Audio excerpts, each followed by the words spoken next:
What's up, everyone? This week on the pod, I got Chris Ramos from Dead Heat. Also, there's a live Omega Point set coming up for you. Also, just wanted to mention that the Reflections cassette compilation has been out now for a few weeks. If you haven't checked it out, go to Spotify. You can listen to it there. Also, if you live in the 805, you can pick it up at Grady's. You can get it at Salzer's. And Dr. Strange has it. So, you can order through his distro or go into the store. Also, you can get it at the Bandcamp for FTK Records, ftkrecords.bandcamp.com. So check that out. It's got all the 1990s hardcore bands on it. So Burning Dog, you got Roger from Retaliate Warriors No Motive, his old band By All Means. You got Clenched Fists. You got maybe the best track on there, X on 83. You got some of my old bands. Everything's on there. So check that out. And hook it up. It got put together by Stu, who's been on the pod a bunch. And we've done a couple podcasts in regards to this comp. So go to the archives and check that out. If you want to support the podcast, please like, rate it, review it wherever you listen to it. And subscribe to it. That's the most important thing. It comes out every Monday, so check it out and spread the word as much as you can. If you want to go the extra mile, you can go to patreon.com/185 miles south, 185 miles south, and become a monthly Patreon. That gets you behind the paywall, and we do Patreon podcasts for basically every interview episode. So whenever someone's interviewed on here, I get a couple buddies on. We talk about the interview, and also we go through the discography of that person. And a lot of times these are my favorite podcasts. So check that out. And let's get on with the show.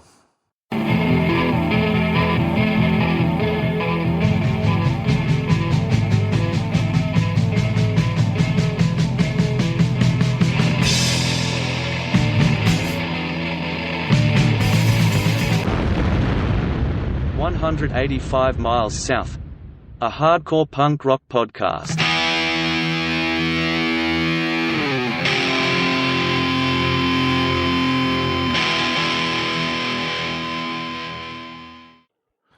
What's up, everyone? This week on the pod, I got Chris Ramos from Dead Heat. What's up, Chris?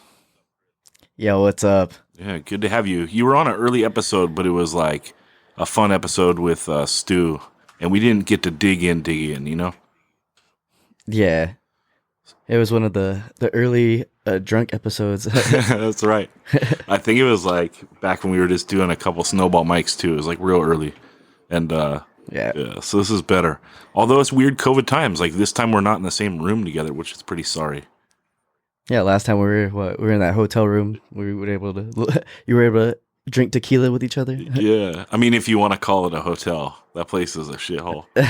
But it's my shithole when I go to Oxnard. I love it. But yeah.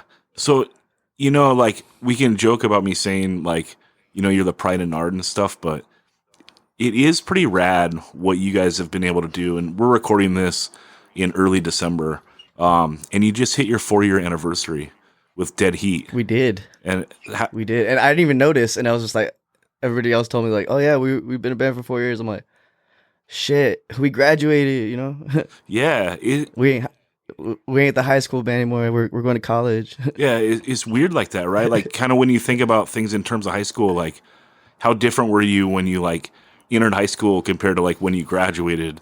Like to do that same amount of time in a band is pretty wild, huh? Actually, yeah, because you grow up a lot in high school, you know what I mean? And same thing with this band. It's like that's kind of how it's been. Yeah. Now, what was like the original intent of Dead Heat? I mean, original intent of Dead Heat, I don't know. It's like, I mean, it was basically Jaina and Anthony starting a band, and then there was like crossover band. Obviously, like I've always been in a crossover, and I was like, I wanted to be in it. I wanted to play bass originally in it, and then I switched over to vocals because it just worked out that way.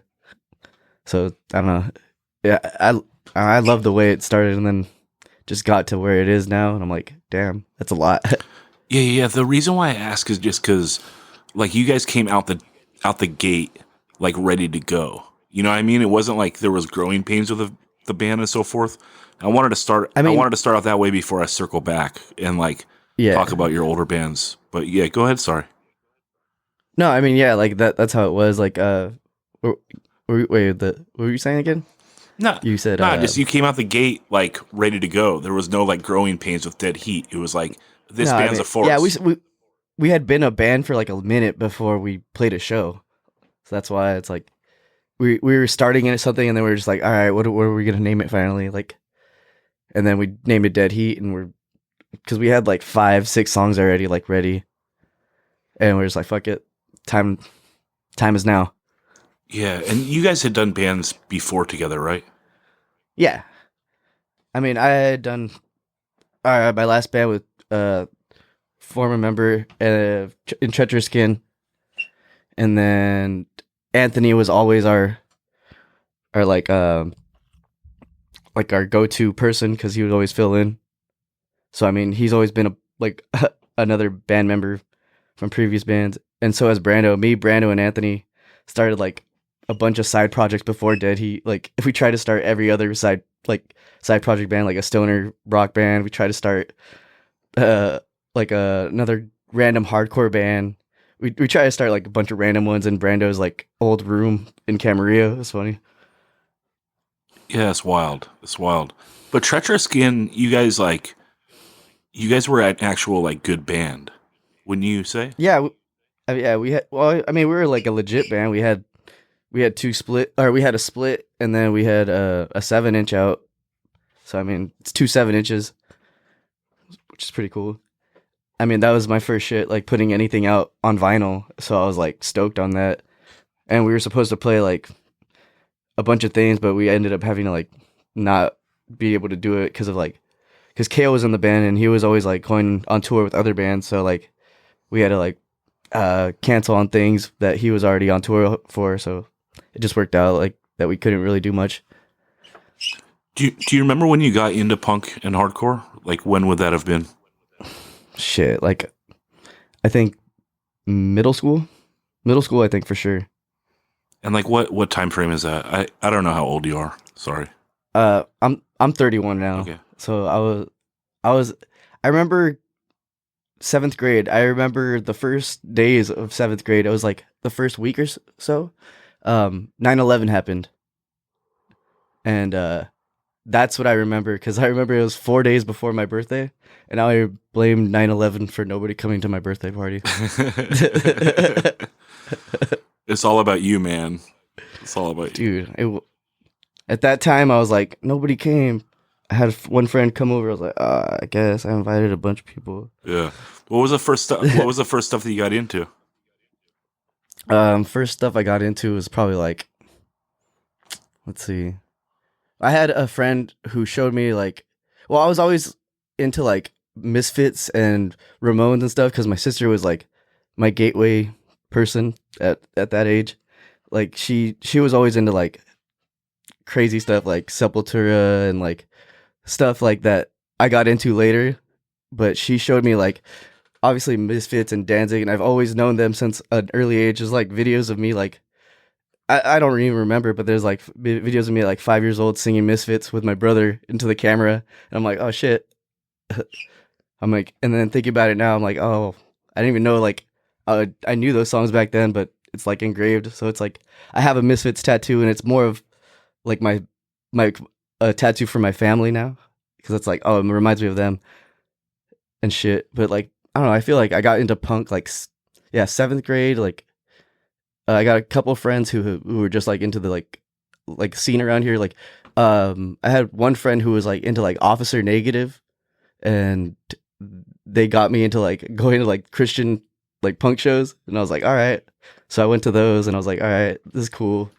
Like it was my first experience of going. He was like that friend was straight edge at the time too, and I was like, all right, well that's cool, like I guess. But I wasn't at the time either. I was just like doing whatever.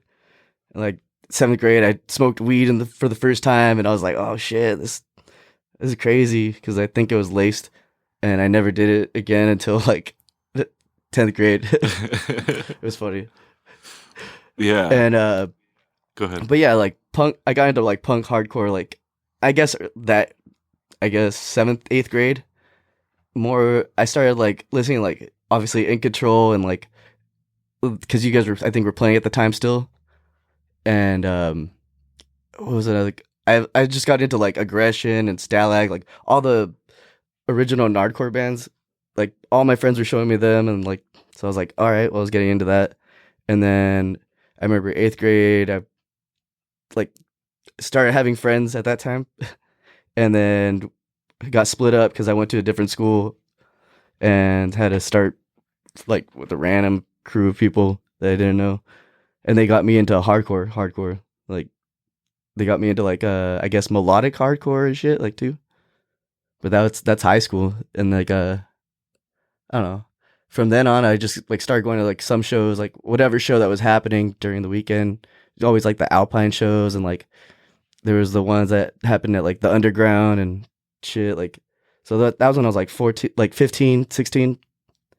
Just going to those shows. It's pretty quick. What junior high and high school did you go to? I went to. Hold on, let me crack this open. Yeah. All right. I went to Fremont Junior High, Yeah.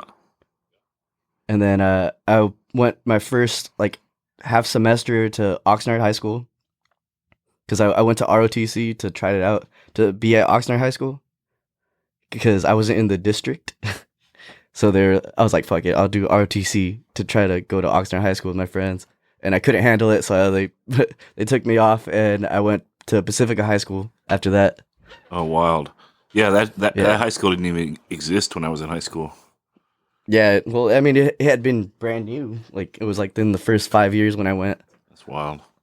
Yeah. What are some of your early like show going memories, and what connected with you the most?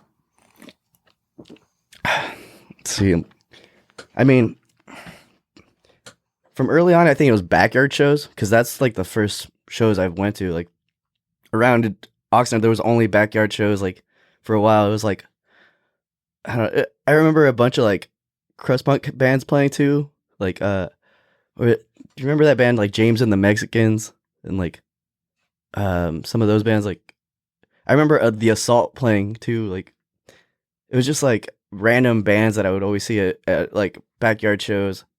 And then eventually it would be shows at like Skate Street, the old Skate Street to start, and then it changed into like where the Loft and Alpine is now, or was now. Right. But most of those shows I'd go to just because I don't know, didn't have anything else to go to, and all my friends would go to, so I just like go as like hanging out most of all, and then from then on I checked out bands that I liked. Hold on. Yeah. So, but then like I just started going to random shows like that I could find like I don't know, it was like the underground across the street from the mall. I think that's where like the Retaliate show was. Yeah, the comeback show. The comeback show, yeah. Like I remember that, and like I don't know, just the ones down the street. It was like Mai's Cafe. I remember seeing 25 to Life at Mai's Cafe. Was that right next to And next door to Billio's? Yes. Yeah, okay, I was there. Yeah, and there was like nobody there, and I was like, It was bad. "This is crazy." Yeah, It was bad because they were But they were like I remember that. They were all full scab lineup by then. Yeah, exactly. And I was just like, I had no idea who they were at the time, and I was like, "This is crazy." The guy has dreadlocks, like, I'm just like, "Fuck, that's crazy." Yeah. Yeah. But like, I don't know, I wasn't into that yet, and like I had just barely gotten into like, cause from out of punk and crust punk into like, hardcore, like melodic hardcore, I guess. Like I started like going to like or I started liking like bands like Champion and like obviously Carry On and like those kind of bands, and I was just like, oh shit, this is cool, because I was hanging out with like a straight edge crowd when I went to Pacifica, so it's like they were just more into that, and I was like, oh, all right, this is sick. And like from then on, like I went to Rio Mesa High School. Like I switched my last junior year to like senior year, and I just met like a couple friends that were into like the same shit, and then they showed me like other bands that I started getting into, like 10 Yard Fight, and like I don't know, like I forget other bands that were going at the time, but they were just showing me everything that like I needed to know about like hardcore at the time, and I was like, oh shit, this is tight. Like they showed me like they gave me all my like Terror discographies and like showed me Allegiance and like all these other bands that I was like really into at the time, and I was just like, fuck, this is sick. Yeah. So let's jump into Dead Heat. You guys do 2 demos, right? Is it 2016 and 2017? Yeah, 2016. Yeah, 2016 to 2017 is like our first demo. Mm-hmm. We recorded like in total like we recorded like 6 songs, but we put out 4 of them at the time. We're just like, fuck this, we'll just put out these 2 later. But yeah, we recorded our demo in like 2016.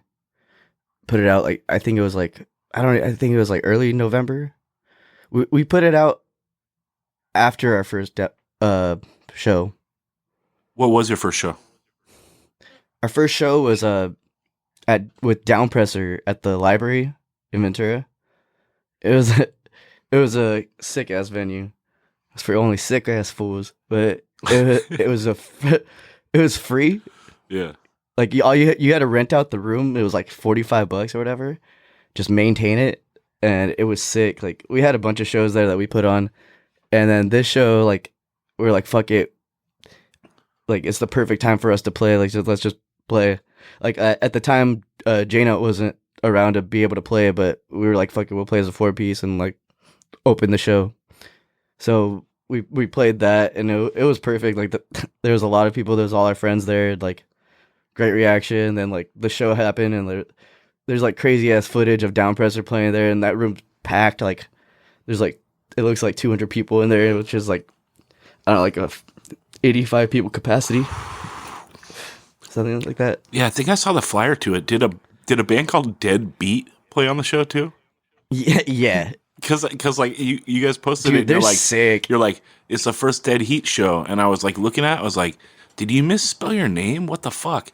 And then like you guys are like all small at the bottom. I was like, oh, there's Dead Heat. Who the fuck is Dead Beat? What's that? Deadbeat was another band. I remember the drummer. Who was it? The drummer of what was the new Bad Brain singer? Don't put me on the spot, Chris. That's rude. I'm just putting anybody on the spot. No. Fuck. What was the band called? It had the one with Todd. Yes. Yeah. I know what you're talking about. Yeah, and he was in that band, and I was like, oh shit, like. But other than that, like they're sick. They're just like a DB band, like a DB hardcore band. That's tight. Yeah, and then you guys do this is like the most proper thing, I think, which is like, do your demos, and if they're good, put them out on vinyl. Like, that's so ill. They just both came out on record, and that came out 2018 on Reconsider Records. How do you hook that up? Shit. Oh, those are our homies from Long Island. We just had friends like that we had put out that. We just like, who was it that I forgot who talked to them. I think it was Janet. Janet probably talked to like that who runs Reconsider, and he was just like, and I guess like it was just easy for him to like put it out. So he's like, fuck it, like let's just put out the whole demo and 2 songs that you had, and it's like the extended demo, and we'll put it out as Dead Heat, Dead Heat, you know? Yeah. That's so ill. I mean, that stuff's all really good. Like I said, you guys came out the gate good. But I think where you guys like break into something special is like that summer promo cassette you did in 2018. Like those songs are just like a notch above. How do you feel about doing that? I want to say again, it was cutting out for something. No, I was saying that I think that like the demo stuff is good, but that the summer promo cassette you did in 2018, that's just like a notch above. How do you feel like coming into like that songwriting? Oh, what is it? The promo that we put out is that was the 2 songs that we were putting out from the record that we were gonna, obviously Certain Death, that we were gonna put out. So I mean, it was just like every time we like record, it's like a step above of what we're doing next, and we don't realize it until we do it, and then we're like, oh yeah, like this sounds way better than what we were doing before. It's like like we said, we're just like going up. We're just graduating a little bit more. We're like, we were in our freshman year, and then we went to our sophomore year, and we know a little bit more. We're like, all right, we're getting this down. And then we did Certain Death, which is in our junior year, I feel like. And then I don't know. It just feels like that promo was just exactly the style that we're going for, and it was just like putting that out there. Right. Also, 2018, you do the split 7-inch with Mind Force, and yeah, it's pretty rad because like that is it's like right before you guys both blow up. You know, it's like who could see it coming? And now, like, I mean, Mind Force is probably my favorite band in hardcore. You know, Dude, other than you seriously. guys, and take offense. You know, but like, I, Jesus, who would have thought that like that would have gone that way? You know what I mean? Yeah, Mind Force is just a force to be reckoned with. Anyway, it's like we did like from the get go. They had a band before that, and I was just really into that. And the way he sounded, I was like, "Fuck, this is sick." Oh, it was what is it, Laser? It's not Laser, but fucking Mind Force. When they first started out, we're just like, "Fuck, we have to do a split with them." So we just reached out to them and we're like, "Yo, do you guys want to do a split with us?" And they were like, from the get go, they're like, "Fuck yeah, let's do it!" Like, and then it took a while before we actually put it out, but like those songs, I feel like were another like form of like I don't know, like because it obviously has like Pay the Toll on there and like songs that like people love, like so I was just like, fuck it, like this is like its own entity in itself. Yeah. Yeah, and around that time, like, do you feel like you're getting more traction? Like, because you've done a ton of bands before that, like, kind of come and go a little bit. Like, do you feel around this time, like, all right, Dead Heat is something, like, we're doing and we're going to stick with? Yeah, like I feel like at this point in the game, we're set in stone that we have something going for us, and it's like the most we've gotten with any band. So we're just like, fuck it, we're gonna keep going. Yeah, so ill. So ill. Do you guys, do you tour at all off this stuff? Like, do you go, you go out to the East Coast and do a couple festivals, right? We have done East Coast. We have done East Coast like I think 4 times. The first time we did it, I think it was like on our full US, and we had gone to play. I think it was FYA. So we routed it. It was like 15 days at most or whatever. But we routed it so that we could just play the big cities and just keep driving until we got to like Florida. What year? But we went, What year was that? Was that 2018? shit. Shit, it might be. No, hold on. God damn it. Yeah. Hold on. I think it might be 2018.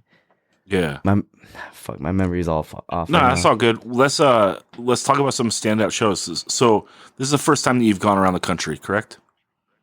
Yeah. What's the routing you took? What's the first show outside of California? I think the first show out of California, I think it was Salt Lake City. Okay. And how was I it? remember that. How was it? Cold as fuck. It was snowing, and it was our first, like, I was like, fuck, we're driving all the way, like, whatever, like, I've never been, like, this far out of California, like, driving, Yeah. like, I've driven to, like, Arizona, and, like, Reno, shit like that, in Oregon, but, like, not, like, anywhere out east, so I was like, fuck it, let's go, and then we went, and we got to Salt Lake City early. We just checked it out, went out to like the Mormon temple and shit. We were like, what the fuck? And then we went out to the malls, and at the time we were just like, we were just going crazy, just doing whatever. We're like, fuck it. No one's ever gonna see us again, so we're just like doing whatever. And then we got to the show, and it started like the sun went down. Like, fuck, it just got so cold from then on. I was like fucking not prepared. Like, all my winter clothes are fucking made of cloth, and I was like, fuck, why didn't I get like a North Face like everybody else and shit? Had you guys driven in the snow before? Um, No. It's wild, right? No. Yeah. It's something to think about. Like we're like blessed to be from like Dude, somewhere with like fuck. the greatest climate on earth, you know? Like it gets Yeah. if it's cold, like put on a hoodie. If it's hot, like wear a tank top, you know? Dude. Yeah, no. I'm fucked. I'm blessed with that every day. I'm like, we don't have weather here. It's like perfect all the time.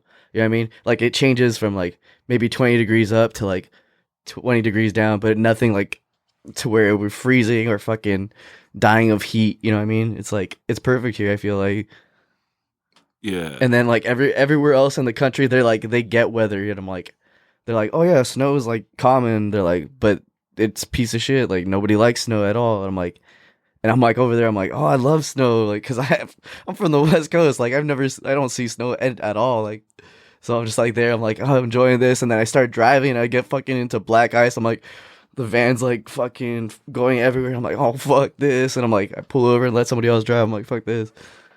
Yeah. But yeah, fuck that. Yeah, I it's hate that like shit. it's like two of the things I always think about when like California bands like leave the state the first time is like the extreme weather that you get like almost out the gate, and then also like there's way more fucking bugs everywhere. Dude, fuck bugs too. Yeah, like when you get to the south and shit, I remember you can't avoid them. They're in the car too. They're just everywhere, and you're like, what the fuck? Like we opened the door for like a second, like 10 mosquitoes came in or something, and I was like, fuck, that shit sucked. Yeah. Do you remember any other shows from that tour? And any stand up memories? I'm trying to think. Yeah, because we played. I'm trying to think of the routing that we had, and it's so early on. I think it was like after that. I remember we played. We played Colorado. It was like to some big venue too. It was in Colorado Springs. I had tried to book. I booked that one because I was trying to book it in Denver, and I wasn't able to find anything. And so I found something in Colorado Springs, and it was like it was on a Wednesday too. So like not many people came out, but there was like there was some heads, and like in what would be like a VFW hall. So it was pretty like cool to play. And then I remember after that, see what's the routing after that? We went up. What's the states? It was like somewhere in the Midwest, like I think it was either Nebraska or shit. I don't know. But we went up that way, and then we went to like New York, Long Island. I remember those shows were crazy. Yeah, what do you remember about them? Long Island feels like Oxnard 2.0 to me. Like everybody there is just like homie, it's straight. Like it would be like our second home. Every time we had shows there, it was like nuts. It was like what everybody does here, but like New York style, I guess. Yes. I don't know. Every time we played in New York, it's like it's nothing but love there. It's crazy. Yeah, were people like familiar with the material? Like people were into it? Yeah, like I forget who. Like Hangman from the start, it was always like sick ass fool. Like they were just friends, like down for it too. Like they, since we put out that shit with Mind Force 2, like they were always like around, like to, I don't know, just to be friends and shit. Like it was sick. Like I forget how we met, like all them, but I think it was like Jaina had like met like Lumpy, which is like he's like in Sanction and like all those other bands that are from around there. So they just knew everybody, and like that's how like we already had that connection. So when we went out there, it was like sick already. How was playing the FOA Fest? Or what are your memories of that? That was beyond my expectations. I remember because I was like that was the first time I had actually played Florida or been to Florida. And I remember we got there and it was like fest style. So it's like a bunch of bands. There's a bunch of people. We're obviously like a smaller band, and like so all of that. We're just like fuck. Well, when we play, like we got a good slot, so let's just do it when we do it. And then everybody was like, after we played, we was like, I don't know, like everybody just hyped us up, and I was like, fuck. That was crazier than I thought it'd be. I remember we played a Chromax cover, and that shit went off. And there's just like video of that too. I'm like, fuck. You can see the whole room like going crazy. And then I was looking later at like pictures of Chain of Strength, and it's like nobody in the room. I'm like, oh fuck. It was just crazy. Yeah. Let's talk about like approaching writing and recording Certain Death. Is there any sort of intent like going in to do this record, or are you just like laying down the best songs you can write?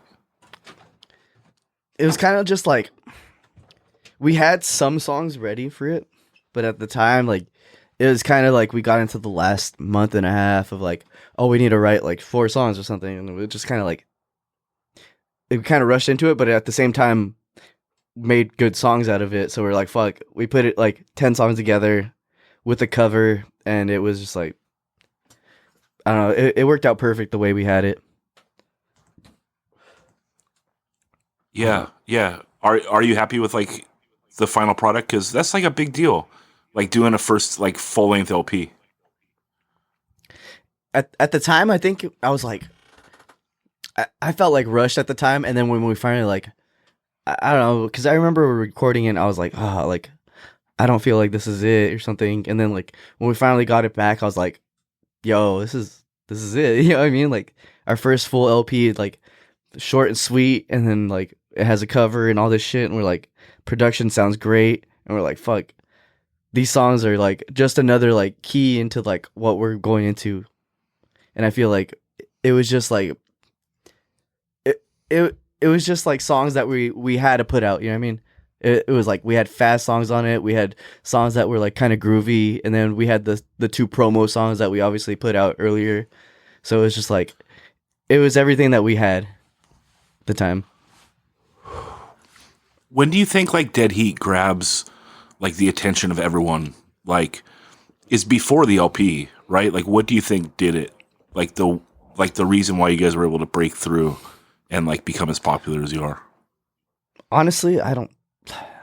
From the demo, it was like we had like some hype or something, because we were just like, I don't know. I remember like we played like the first couple shows, and it was already like crazy amount of kids moshing to it, and we're like, fuck, like we never had like this reaction to any band that we've ever been in, like, so we're like, fuck, it's crazy. So like the demo, it was like we put that out, and like we had some hype a little bit, but I feel like once we put out the split with Mind Force, that's when I don't know, that's when everything like got more hype, I guess, because that's from the split. I remember the 2 songs that we put out is what got us onto the FYA Fest, and then after FYA Fest, we put out the split, and that's when we put out Pay the Toll and all those songs that like everybody was just crazy for, and we were like, all right, damn, like we need to put something else out after this, but we need to like make it better.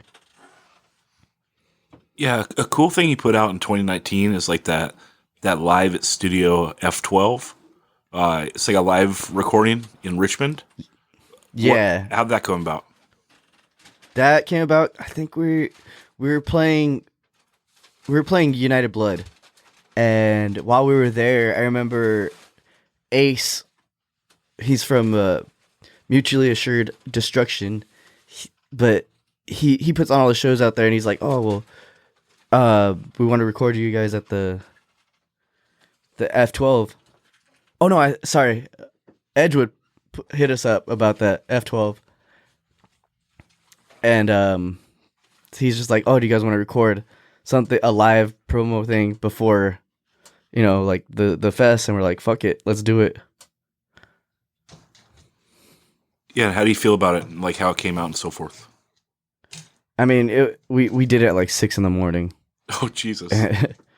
It sucked, to be honest. I was like not awake yet, and then like we kept having to redo songs, and I was in the other room while everybody was just recording live and shit. But I was just like, fuck.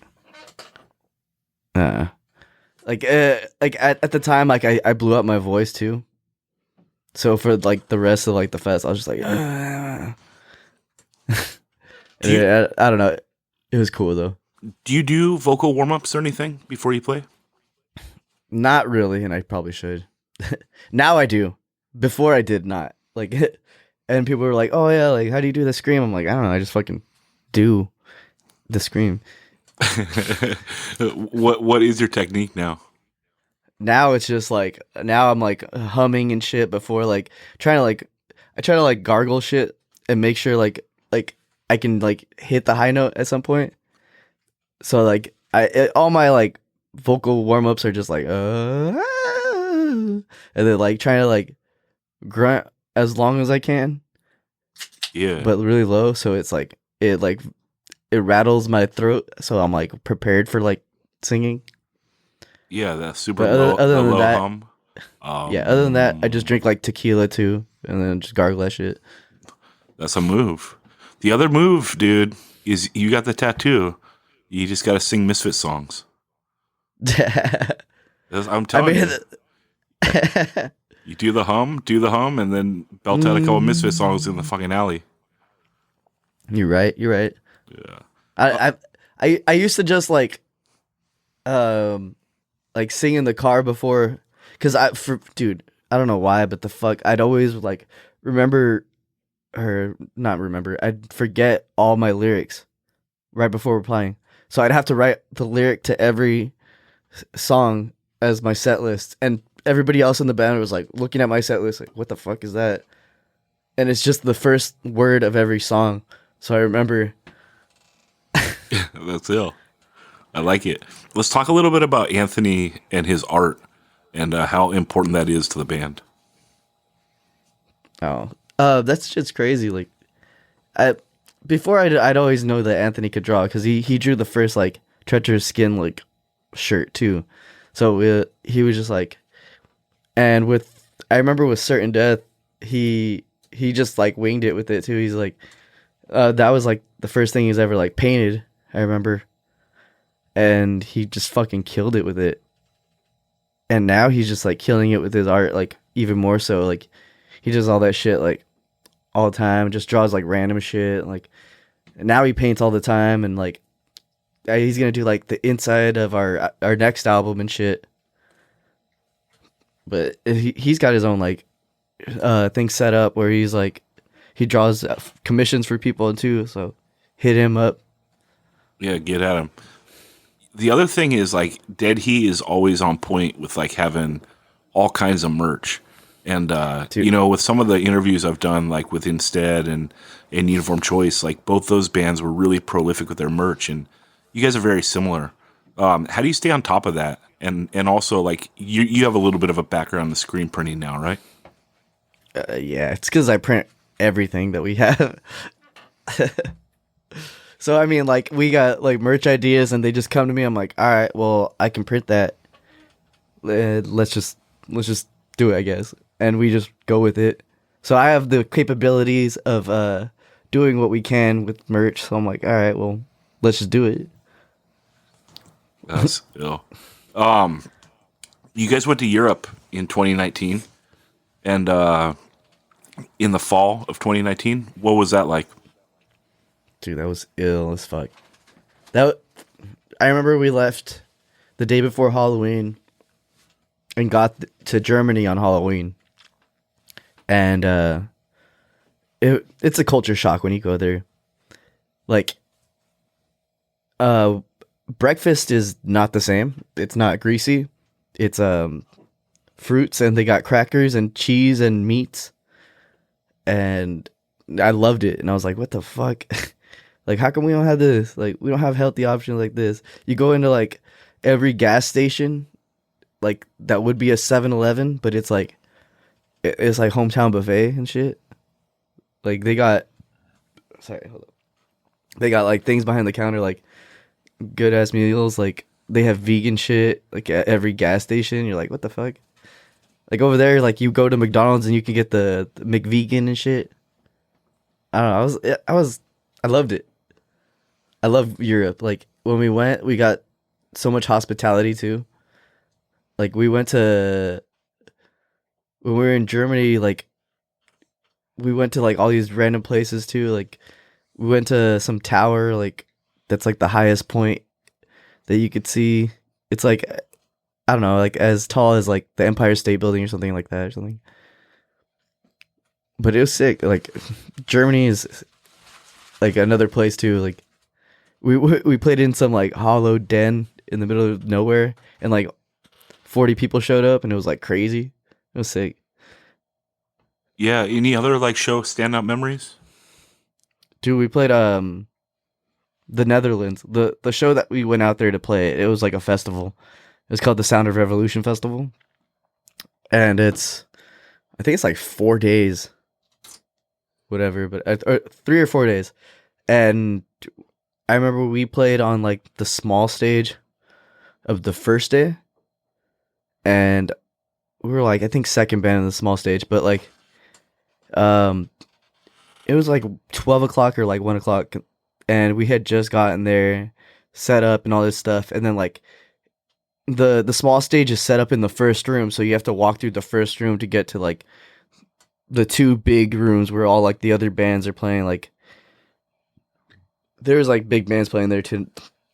Can't remember. It was like I remember Gorilla Biscuits and some other bands were like headlining, but we played and it was like 12 o'clock, and there was already like 400 people in the room, and we're just like, oh shit, like we didn't know it was gonna be this packed while we played. And when we played, it got crazy too. Like it's like they're like, oh, we're from America and like all this shit, and they're like, oh, they already knew, and like, and kids were moshing. Like obviously, like I don't think people were singing along, but like they were moshing crazy for us out there. That rules. Did you go to Amsterdam? Do you have any fun there? Nah, we didn't go to Amsterdam. We went to the closest we got to Amsterdam was we went to The Hague in Netherlands, which is kind of like, I don't know, it's just a nice city, I guess. But that was my first experience with like going to like a hash bar and shit.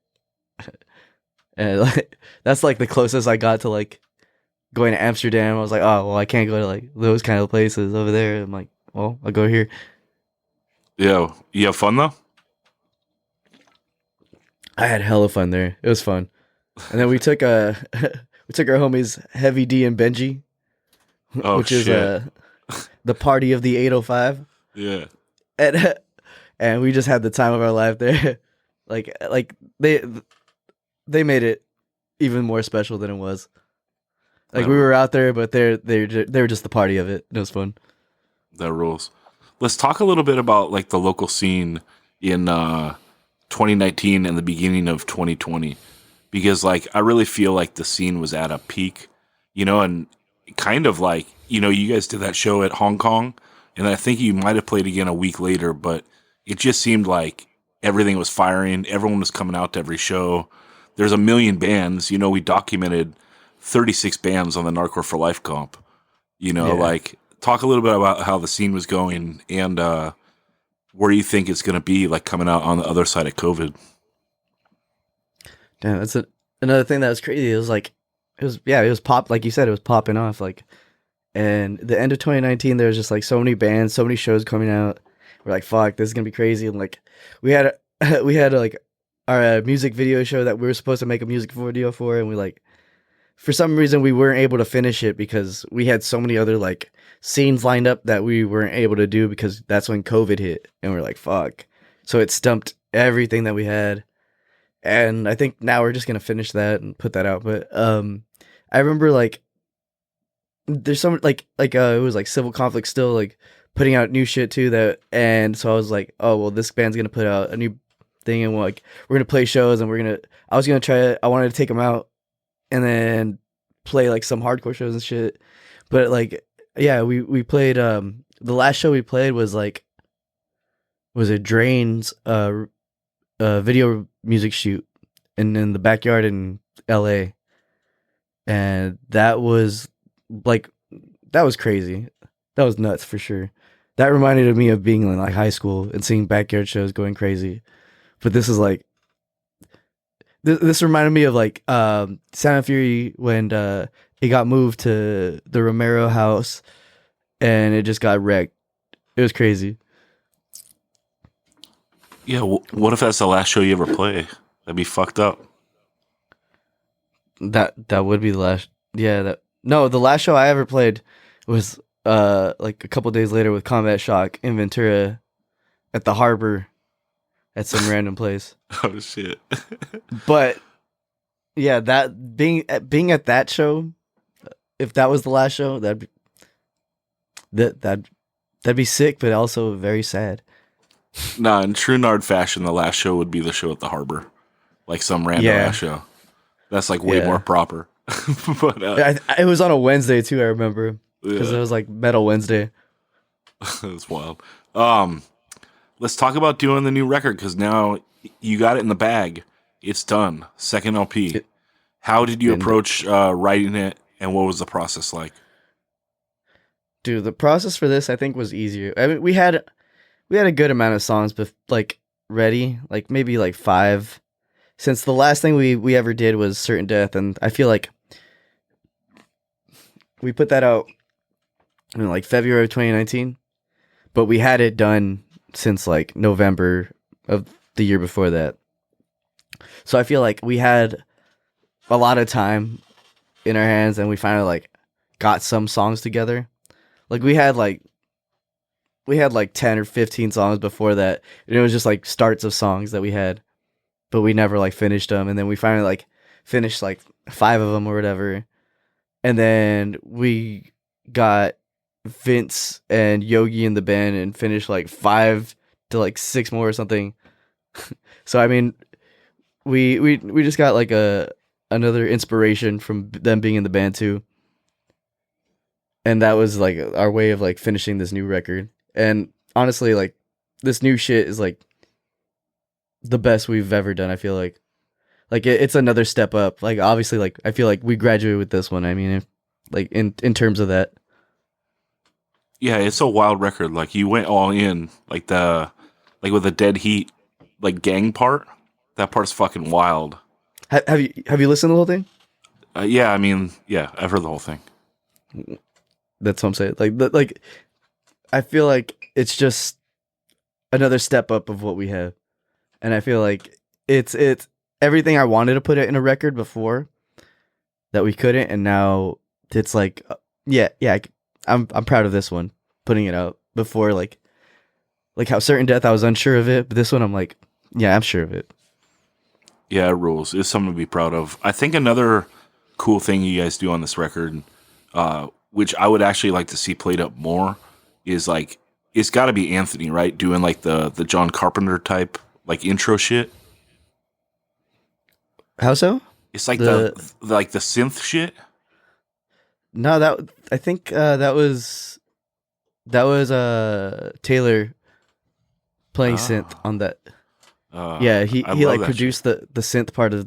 He's produced the synth part of the on the Certain Death one too, and he helped out with this one.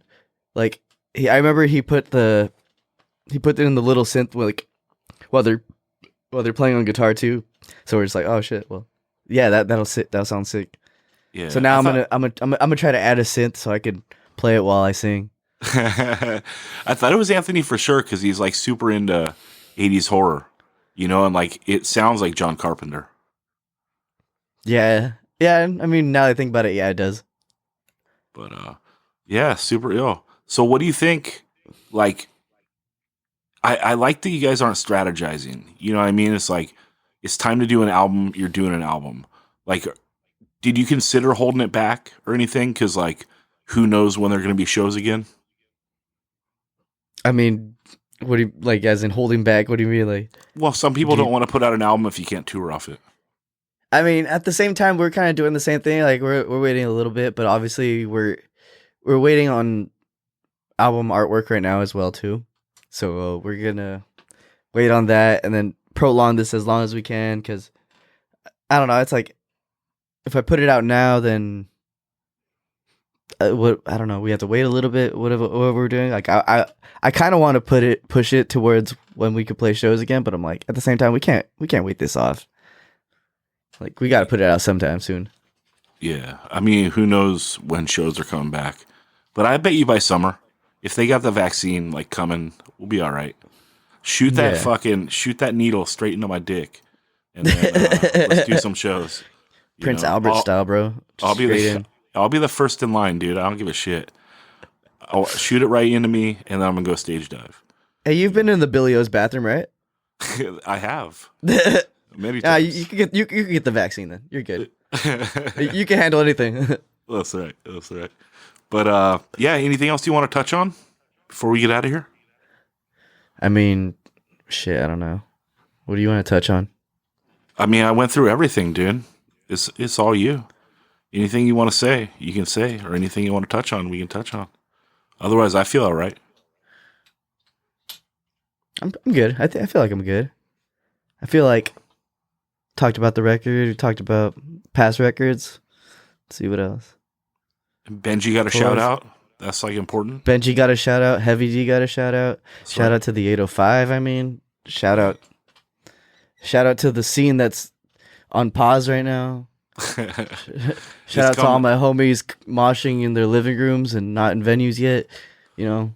Yeah, that's right. Because that's another cool thing you guys did recently was that. Oh yeah, that's another thing. The Charman Dead Heat shit at Ventura Theater.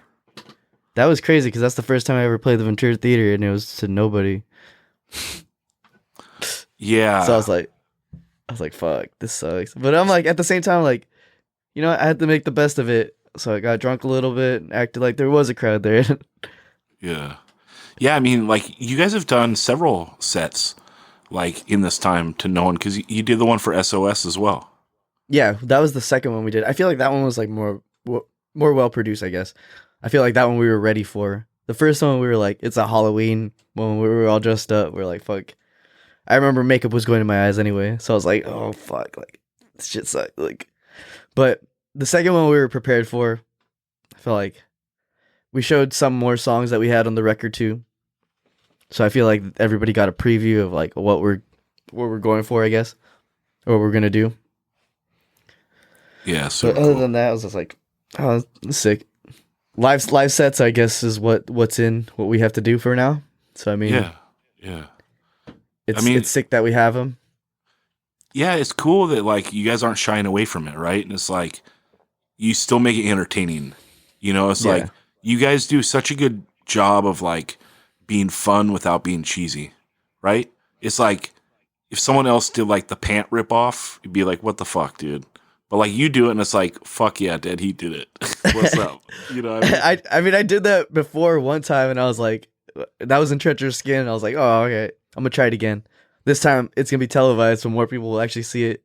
I'm like, fuck it. And then Janet was doing a guitar change. So I'm like, fuck it, I'm gonna do an outfit change. Let's do it. It might stick though. It might stick, and now you got to do it all the time. No, I hate it. No, don't say that to people because then they're gonna want that of me, and I'm not gonna produce. I got to see the rip live though, dude. That shit was ill. I'll show you personally, but not technically.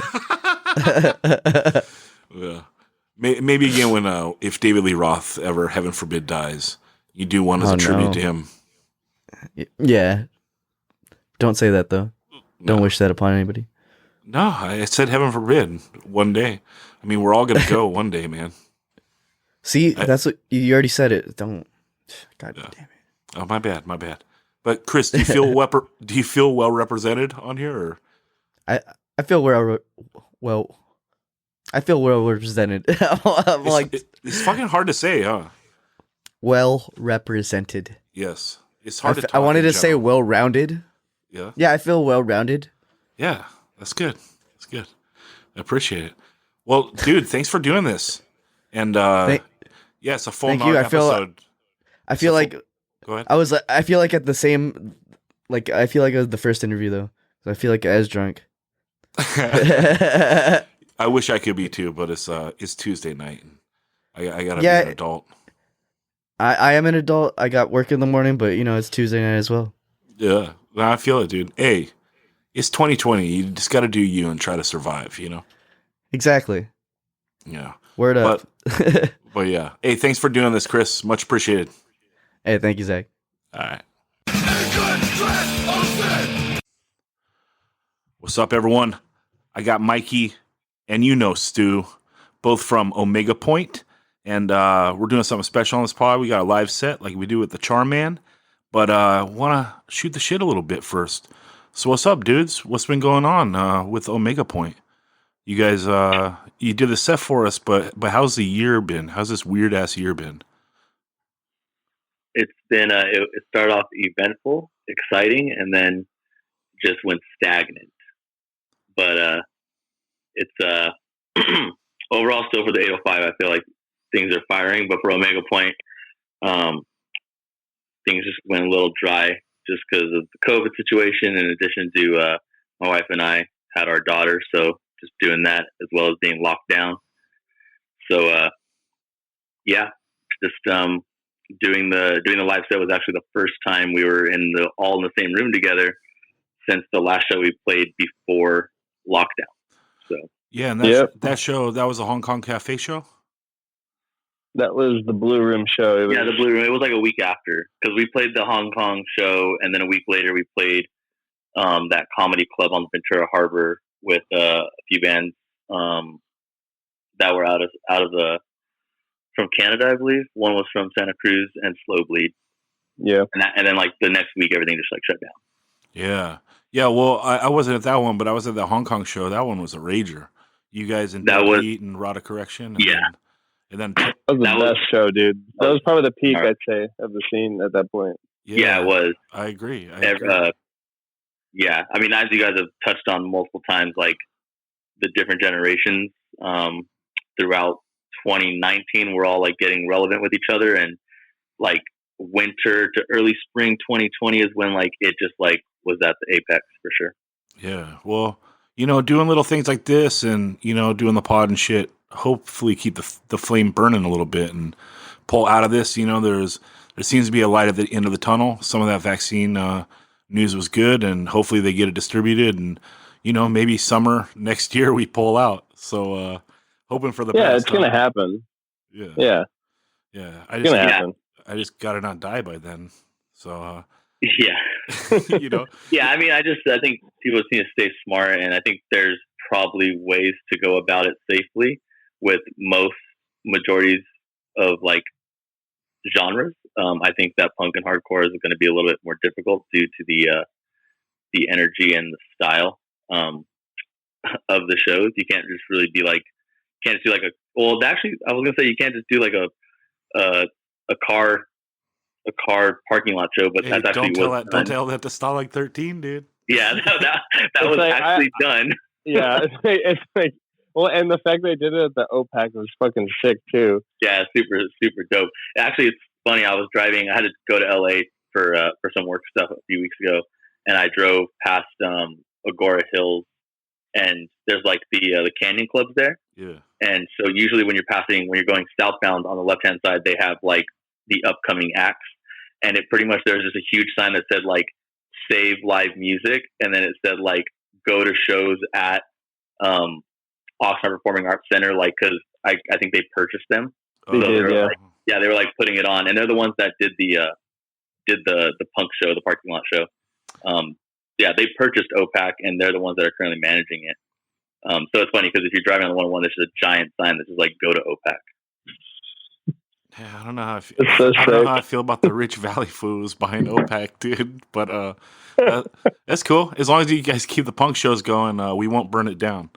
Yeah, but yeah, for sure. I think it's good for overall because like the Tower Club typically gets like Tower of Power, War, right. The comedy, like the stuff that's relevant to like my parents in the vicinity of the 805. So it's good in general for OPAC to stay open if they can figure out what they want to do.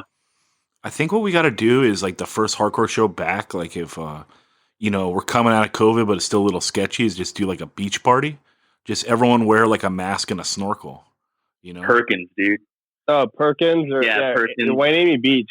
I have some spots that I walk my dog around. I'm like, man, we need to have a fucking show here. Yeah, I mean, we didn't touch on it on the episode that we did because we were covering like the 2000s, not the 2010s. But yeah, there was a beach spot off of Perkins Road, right off of like Wainimi, kind of by where the Rodeo. Right where I live. Yeah, right by Surfside. Yeah, exactly. Kind of where Sound 309 was. And you went all the way down past what now is like a water treatment facility, I believe. There's just like a giant empty parking lot. And yeah, we would just throw generator shows there for like 3 or 4 years. That's where it never meant to play some of our shows. So like that would be the vibe when everything gets back to quote unquote normal. Someone's got to have a good PA though for those outdoor shows. Yeah, there was not a lot of good sound. Say that. Dude, the only show we had there with a good PA got shut down immediately. First band. Yeah. Fuck. That's why, like in sketchy shows, you got to have the biggest band go first. You know, just get it out of the way. That's true. But yeah. So how do you guys feel being in the room and doing this set for us? I was cool. Pretty stoked. Yeah, we've all. You go ahead. We've all seen each other like in like little spurts. You know, I hang out with like Robert. Well, Robert's like the fifth member of Omega Point, and he actually makes a little guest spot at one point. But so I hang out with all these guys individually, like in little pockets. But like I said, it was the first time to have each other in the room. It felt good, and it felt also good for me to like revisit the songs because they. You know, we recorded them, we put them out, and then, like I said, just kind of like off the mind for a long time. So to revisit the lyrics after like everything that's happening, which I found like new relevance in lyrics that I wrote, and kind of like to current day, and I just saw them in a different light, even though they're my own lyrics, which is the cool thing about lyrics. Yeah, it was cool. I enjoyed it very much. So, my voice and my throat weren't a fan of having like an 8-month period of not singing to going into full chaos, but I managed. How about you, Stu? You keeping the calluses up because all the rock climbing?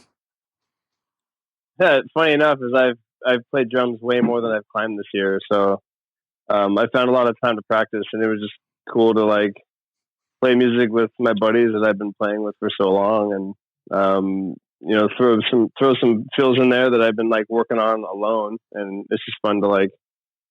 It felt like I was putting everything to the test, and it's like it was the closest thing I had to a live show. And every time I play live, I feel like I really try to pump myself up like weeks before, and I saw myself doing that, and like felt really good to just like bang on the skins and fucking play fast, which I feel like I played really fucking fast, almost too fast, but.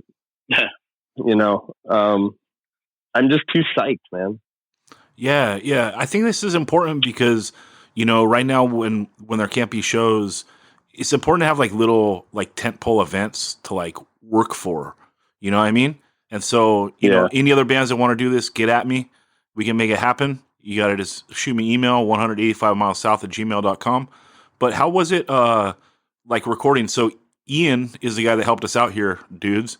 And I'll put his info like on the show so you can contact him if you want him to record you. If you want to do a demo, a record, you want him to record you live, whatevs. But how was the process of having a dude record you like live? I mean, the process felt pretty organic just because, I mean, he's a chill dude in general, and he just kind of plopped into our local spot, which is like Vince's little room on A Street in Oxnard. So that there wasn't like anything weird of like, oh, I was in this weird room and I felt out of place because that, you know, it was where we kind of like do our thing anyways.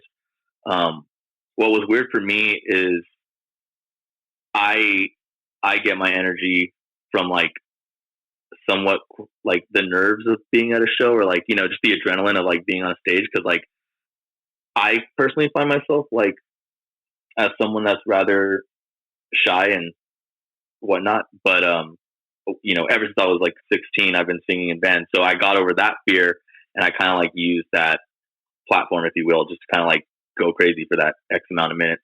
And it was weird to do that without the aspect of a show. And, you know, like there's a date, it leads up to it, everyone's there, you're chilling with the homies, and then like, oh, it's our time to go on. On top of that, you're like going off all the other bands. So without that, it was just kind of like, oh, I showed up, said what's up to some friends I haven't seen in a minute. Oh, it's time to go. All right, cool.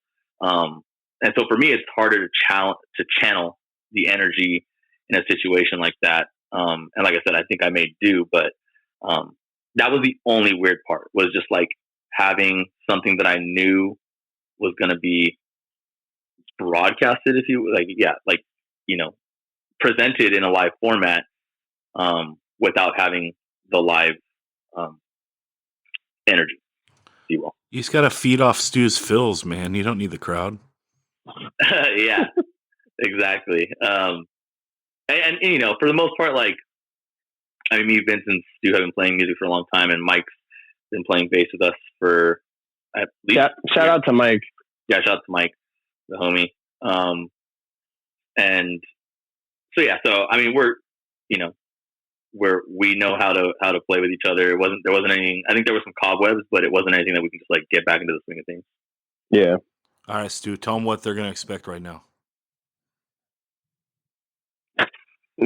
So what you're about to get into is 5 songs of I think No Bullshit, our favorite songs. That, I mean, we all know that these are the songs that represent the band the most, and just one after another, no breaks, only mosh. Yeah, man. We're gonna go to a mega point right now. Guaranteed to haul ass, and guaranteed the episode 1, the legend Joe Rivas would refer to them as phenomenal. Let's do it.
Fuck capitalism.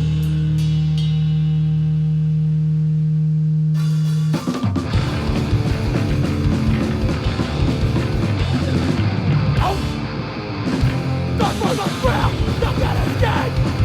Trying to know that the best is the game. Many fall, others excel. All part of the game is living hell and down. Forced to live faced with the threat of failure. The weight of the world on your shoulders, and it's crashing down. Stand up and fight, aside with the rest.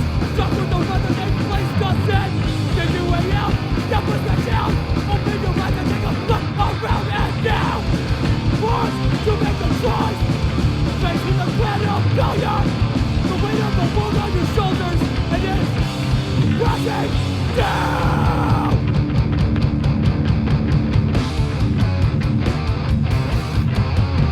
Wake up to face another day. No end in sight. It's all black and gray.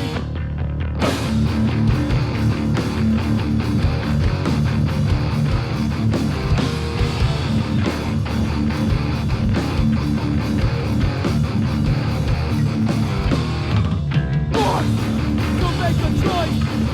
Face with the threat of failure. Weight of the world on your shoulders, and it's crashing down. It's crashing down.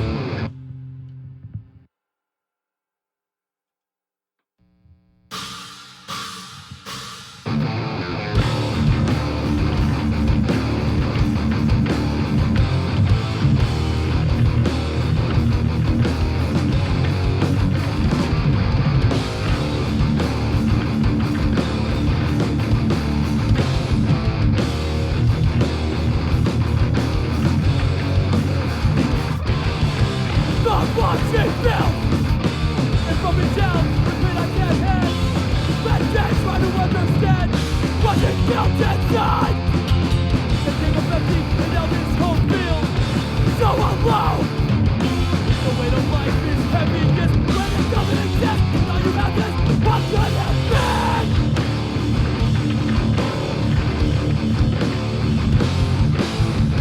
No matter how hard I try, I just can't seem to fill the void. Looking down on the future, because I can't let go of the past.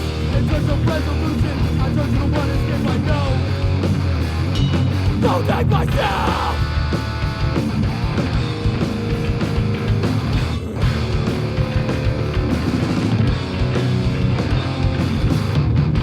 For so learn. Lessons to pay, disguise as shit.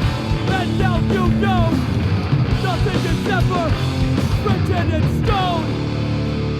For my wife and daughter.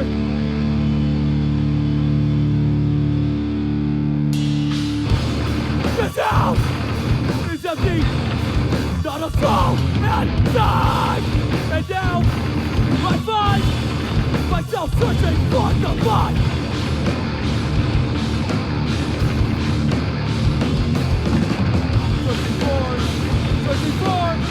Searching for the light.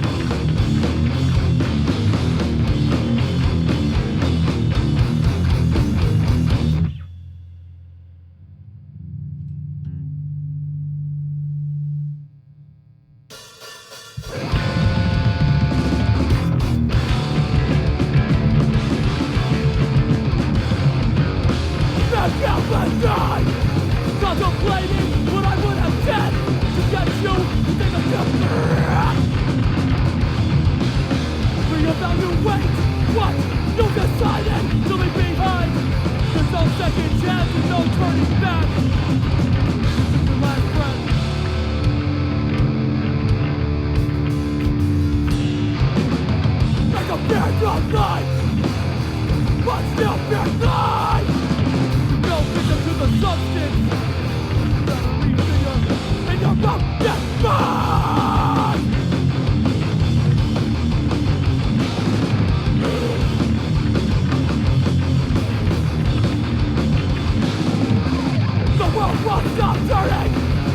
long enough for her last embrace, for to live out these days without knowing the truth behind the choice you made. And I still carry the burden of saying or suffocating and counting the sounds of her agony. Forever burn into my memory.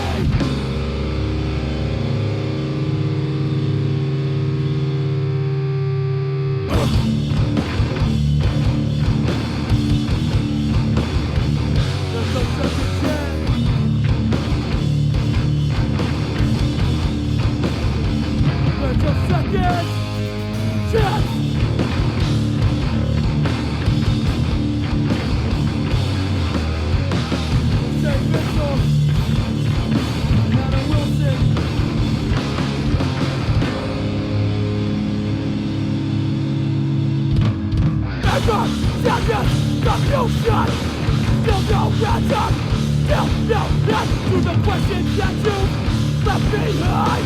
You ended your suffering, but you started